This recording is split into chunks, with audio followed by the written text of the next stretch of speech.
केवल ये कहना चाहता हूं, प्रतिभा है, क्षमता है, बुद्धि है, अकल है, टैलेंट है, तो धन उसकी पढ़ाई के मार्ग को रोक नहीं पाएगा। हमने अनेकों कदम उठाए हैं, लगातार हमारी टास्क फोर्स इस दिशा में काम कर रही है। कहीं अगर कोई कमी रह गई है तो उसको भी दूर करने का प्रयास करेंगे। कहते हुए मन आनंद, प्रसन्नता और गर्व से भर जाता है कि माननीय अमित जी ने अद्भुत कार्य करके मां भारती की रक्षा का, एकता और अखंडता का जो काम किया है, उसके लिए मैं आप सबकी ओर से उनका हृदय से स्वागत करता हूं, अभिनंदन करता हूं। हमारे प्रदेश के अध्यक्ष भाई विष्णुदत्त शर्मा जी, यहां उपस्थित सभी वरिष्ठगण, शिक्षाविद और शिक्षा क्षेत्र से जुड़े हुए मित्रों, भारतीय जनता पार्टी का जो विशाल वट वृक्ष आज मध्य प्रदेश हो, छत्तीसगढ़ हो या देश के बाकी राज्यों में भी जो दिखाई देता है, उस वट वृक्ष का बीज अगर किसी ने बोया था तो वो थे श्रद्धेय कुशाभाऊ ठाकरे। न केवल बीज बोया, खाद और पानी भी दिया और अपने जीवन से इस पौधे को सींच के आज इतने विराट स्वरूप तक लेके वो आए। ठाकरे जी का भाषण नहीं बोलता था, उनका आचरण बोलता था। हम तो सौभाग्यशाली हैं, इस सभा कक्ष में बैठे हुए अनेकों मित्र जिन्होंने ठाकरे जी के साथ बड़ी नजदीकी से काम करने का सौभाग्य प्राप्त किया। मैं आज श्रद्धेय कुशाभाऊ ठाकरे जी के चरणों में श्रद्धा के सुमन अर्पित करता हूं और संकल्प हमारा यही है कि उनके बताए हुए मार्ग पर और उनके द्वारा जो आचरण कार्यकर्ताओं को सिखाने की प्रेरणा दी गई, उसके आधार पर हम अपने प्रदेश को और अपने देश को और बेहतर आगे बढ़ाने का प्रयास करेंगे।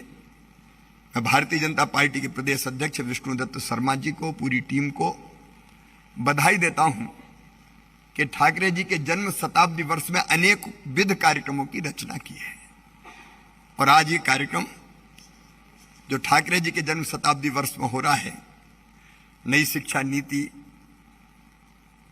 विषय पर, और जिसमें हमें मार्गदर्शन मिलेगा माननीय अमित जी का।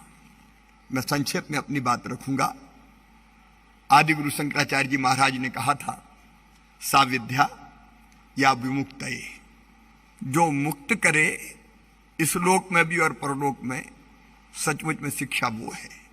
स्वामी विवेकानंद जी ने कहा था, शिक्षा वो है जो मनुष्य को मनुष्य बना सके।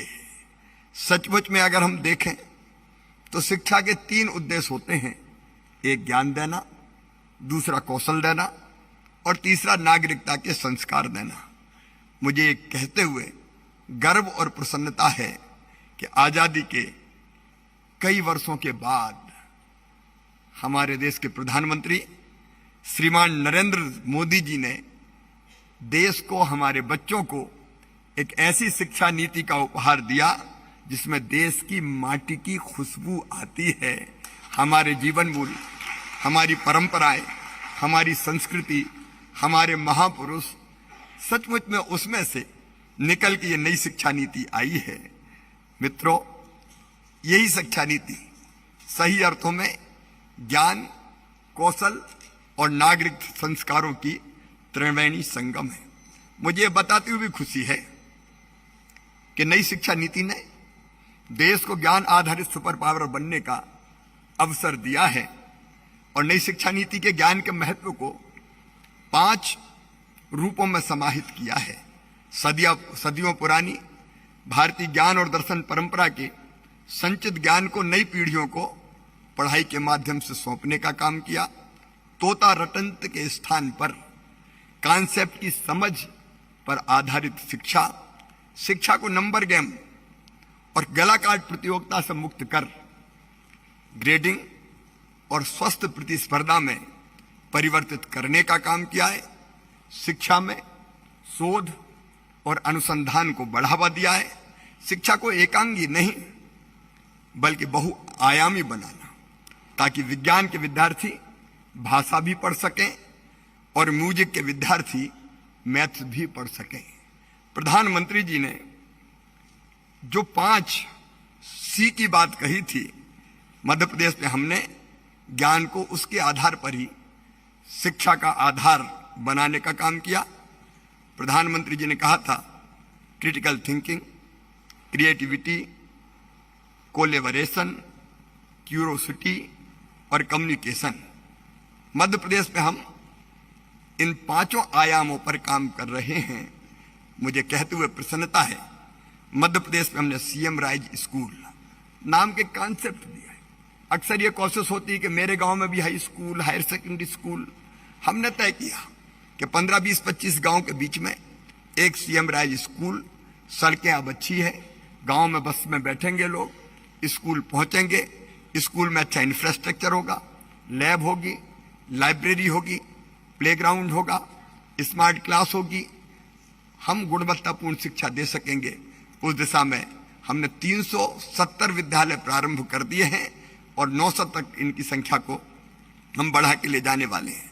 प्रधानमंत्री जी ने एक बात और कही, जोर दे के कही, नई शिक्षा नीति ने भी कही कि हम मातृभाषा में शिक्षा देने का काम करें। मैं ज्यादा विस्तार में ना जाते हुए केवल ये कहना चाहता हूं, शायद मध्य प्रदेश देश का पहला राज्य है जहां इसी साल मेडिकल की शिक्षा भी, MBBS की शिक्षा भी गांधी मेडिकल कॉलेज में हिंदी में हम देना प्रारंभ कर देंगे।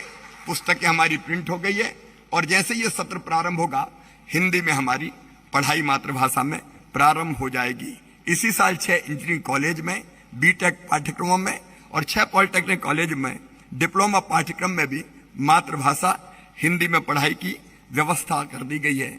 एक व्यावसायिक शिक्षा पर प्रधानमंत्री जी ने नई शिक्षा नीति में बहुत जोर दिया है। मुझे ये बताते हुए प्रसन्नता है, मध्य प्रदेश में हम ग्लोबल स्किल पार्क बना रहे हैं, जहां एक साथ पहले 6000 बाद में 10,000 विद्यार्थी तक अलग अलग ट्रेड में, जिनमें तत्काल काम मिल जाए, रोजगार मिल जाए, उसकी शिक्षा प्राप्त कर सकेंगे। और 10 हम मॉडल ITI 10 संभागीय केंद्रों पर बनाने का काम कर रहे हैं। तो मध्य प्रदेश में भी हमने कौशल को भी शिक्षा का आधार बनाने का काम किया है। मध्य प्रदेश ने कई ऐसे प्रयास किए हैं, जैसे हमारी एक योजना है मुख्यमंत्री मेधावी विद्यार्थी प्रोत्साहन योजना। अगर बच्चे में प्रतिभा है, क्षमता है, बुद्धि है, अकल है, टैलेंट है, तो धन उसकी पढ़ाई के मार्ग को रोक नहीं पाएगा। चाहे उसका एडमिशन अगर वो गरीब परिवार से आता है, मेडिकल कॉलेज में हो, इंजीनियरिंग कॉलेज में हो, मैनेजमेंट के किसी कोर्स में हो, IIT में हो, उसके उन बच्चों की पढ़ाई की फीस राज्य सरकार भरवाने का काम करती है, ताकि प्रतिभा किसी भी हालत में कुंठित ना हो सके। शिक्षा में गुणवत्ता पर हम लोग विशेष ध्यान देने का प्रयास कर रहे हैं। एक आदर्श ढंग से नई शिक्षा नीति मध्य प्रदेश में लागू हो, इस दिशा में मध्य प्रदेश सरकार ने, चाहे वो स्कूली शिक्षा हो और चाहे वो उच्च शिक्षा हो, हमने अनेकों कदम उठाए हैं। लगातार हमारी टास्क फोर्स इस दिशा में काम कर रही है। आज हम चूंकि अमित भाई से मार्गदर्शन प्राप्त करके कहीं अगर कोई कमी रह गई है तो उसको भी दूर करने का प्रयास करेंगे। और इसलिए मैं ज्यादा विस्तार में न जाते हुए केवल अपना यही संकल्प व्यक्त करते हुए कि नई नीति से विद्यार्थियों को आत्मनिर्भर बनाने का और आत्म सम्मान से जीने का मार्ग प्रशस्त हुआ है। आजादी के अमृत काल में हमारा संकल्प है कि प्रदेश का कोई भी बच्चा शाला त्यागी नहीं रहे, बच्चा स्कूल तक और स्कूल बच्चे तक पहुंचे। मध्य प्रदेश की धरती पर कोई विद्यार्थी धन के अभाव में शिक्षा से वंचित ना रहे और मध्य प्रदेश में हर युवा को उसकी प्रतिभा और रुचि के अनुरूप स्वरोजगार के अवसर मिल जाए। इसी दिशा में हम लोग निरंतर काम कर रहे हैं। एक बार फिर ठाकरे जी के चरणों में प्रणाम करते हुए और हमारे प्रिय नेता माननीय अमित शाह जी का हृदय से स्वागत और अभिनंदन करते हुए मैं अपनी बात समाप्त करता हूं। धन्यवाद।